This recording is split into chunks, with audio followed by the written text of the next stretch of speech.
Tao anatin'ny lanonana fifampiarabana tratran'ny taona izay notontosaina teny amin'ny lapan'ny avaloha ny 8 janoary lasa teo dia nisy ny fanalefahan-tsazy nomeny filoham-pirenena tamin'ity herinandro ity dia efa niatra izay didim-panjakana izay vola ravoafy sy tsiry rakotorsan. Fanalefahan-tsazy amin'ny ampahany 3 volana ho an'ireo voasazy gadra herintaona farafahabetsany.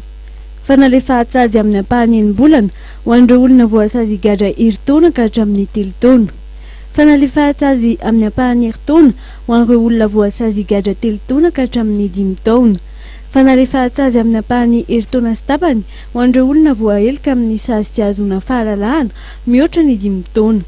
Fanalefahan-tsazy amin'ny ampahany 12 volana ho an'ireo olona voahelika amina asa an-terivozina voafetraka mihoatra ny 5 taona. Fanalefahan-tsazy tanteraka ho an'ireo olona voasazy no nihelika behivava.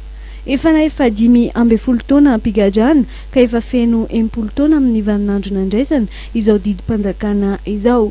Ho an'ny fonja Nantamora manokana dia voafonja 490 no voakasika fanalefahan-tsazy nomeny filoham-pirenena.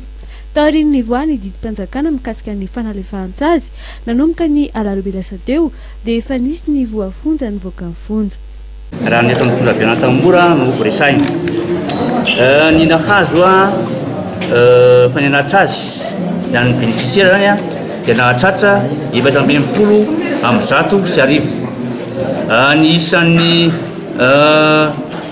nahazo fanenana-tsazy zany hoe nahazo izy zany dia tonga dia afaka dia nahatratra 770 sy 700.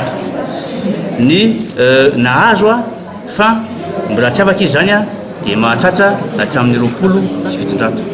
Marihana fa tsy voakasiky ny fampiarana izao didim-panjakana izao kosa nefa ireo olona voahelika amin'ny sazy tsy azona fahalalahana no ireto heloka manaraka ireto: ny fanodikodonam-bolam-panjakana, ny fandraisana tsolotra sy ny kolikoly, ireo heloka mombany izay voasazy no ny heloka rehetra mikasika ny andramena sy ny hazo mainty, mikasika ny varotra zavamaniry sy biby, dia eo amin'ny sehatra iraisam-pirenena ary farany ny von'olona.